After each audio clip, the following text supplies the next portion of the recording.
lecture we will discuss about the features of Basidiomycetes, which is another class of kingdom fungi.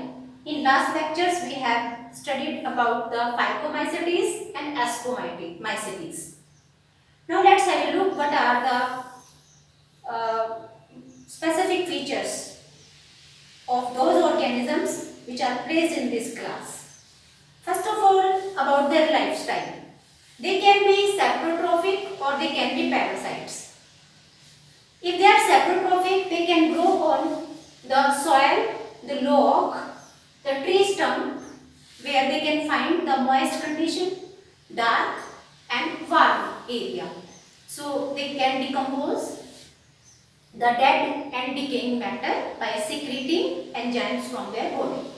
And they can be parasites also, means they can live inside the body of living host. For example, Puccinia, which is responsible for a disease smut, and Puccinia, which is responsible for the rust of wheat. So there are number of parasite members which are belonging to this class and saprotrophic in nature. Now if we are going to talk about the structure of their mycelium, then the mycelium or this hyphae, single strand hyphae, is septate in nature, means it is the filament is divided, as I have shown here in this diagram also. The filament is divided into various segments, and these segments are because of the septa formed in between the filament. So we can call the hyphae is septate in nature, and also you can see that it is branched also. So the mycelium of the Basidiomycetes, it is septate and branched. Now let's talk about the type of reproduction. If we are going to talk the type of reproduction, then generally they lack asexual reproduction. Means asexual reproduction is rare, but they can reproduce or they can divide their body by fragmentation, which is a sort of vegetative propagation. In some of the genera, Chlamydospores type of spores are reported, but asexual reproduction is rare. But sexual reproduction is prominent in these fungi members. And how it is going to take place, I am going to illustrate it with the example of Agaricus. You all have seen this fungi, this member. This is the Agaricus, and I have shown the life cycle of this fungi here to make you clear about the sexual reproduction. So here, this is actually, this structure is known as the Basidiocarp. Basidiocarp is the fruiting body. It is a specialized structure that will hold the spore forming structure. It is not a spore forming body actually, it is holding those structures which will produce spores. And because its name is Basidiocarp, so the spore forming structures inside this Basidiocarp, they are known as the Basidia. Plural is Basidia, and if you are going to talk about the singular form, it is Basidium. So I have shown here the Basidium, a single cell Basidium. This cell is enlarged during the sexual phase, and it can be like you can see it like a bag-like structure, Basidium.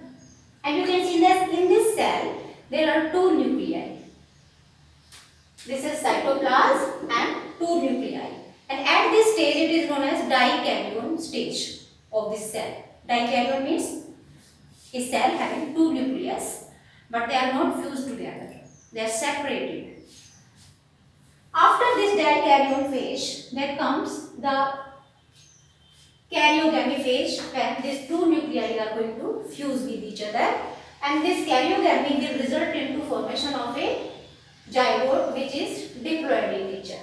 Okay, so this karyogamy is fusion of nuclei, these two nuclei. Now this diploid zygote will undergo meiotic division, reductional division to form 4 haploid nuclei.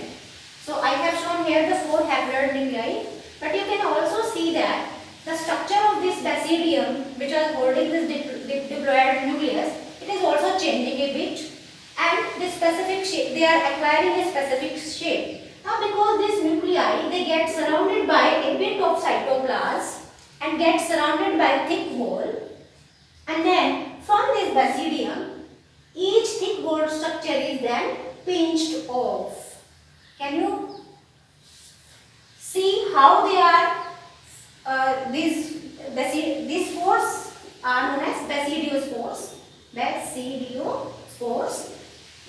And if we are going to see the mode of their formation, we can easily say that they are formed exogenously, means they are formed at the tip of this structure.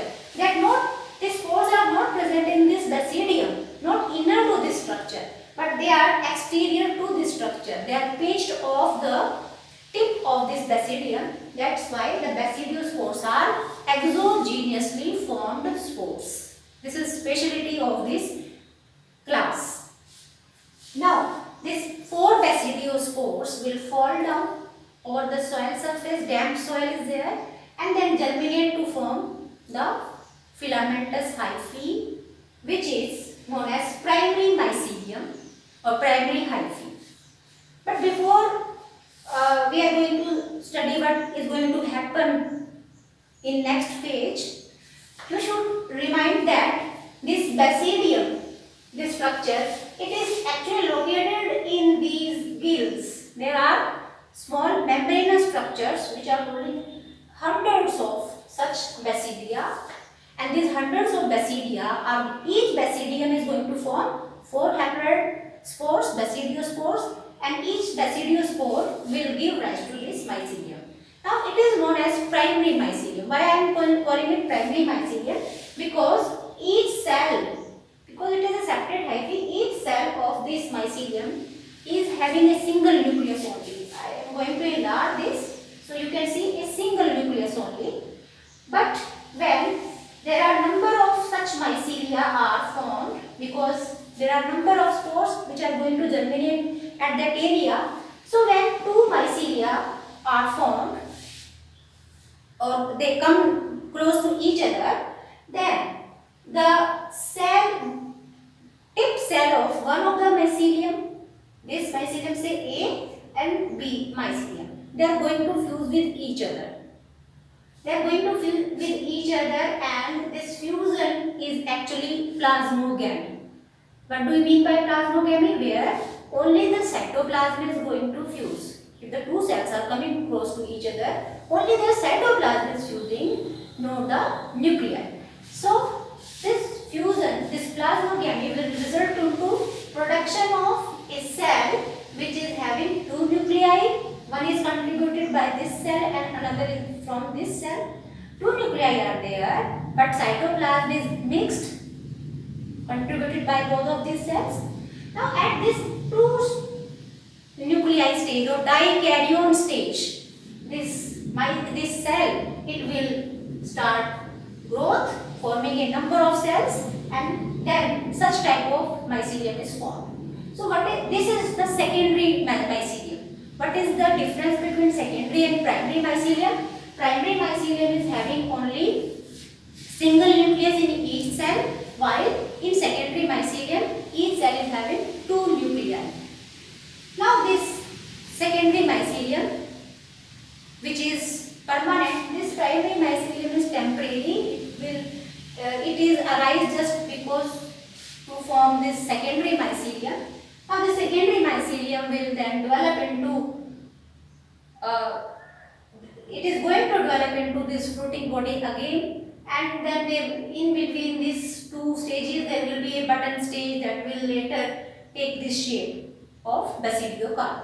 Then Basidiocarp will again hold a number of cells, specialized cells known as Basidium, and this Basidium will again produce the Basidiospores. This is how the life cycle of these Basidiomycetes take place. Now, can we give some examples? So, Agaricus. Agaricus is commonly called as the mushroom, which is edible type of Basidiomycetes member. and it is rich in protein. While there are two types of members which are parasitic in nature, like Ustilago, which is responsible for the smut of rice, and Puccinia, which is responsible for the rust of wheat. These two are the endoparasites over these plants and are responsible for great loss of the food. So, this is the general features of the class Basidiomycetes, and I hope this lecture is clear to you.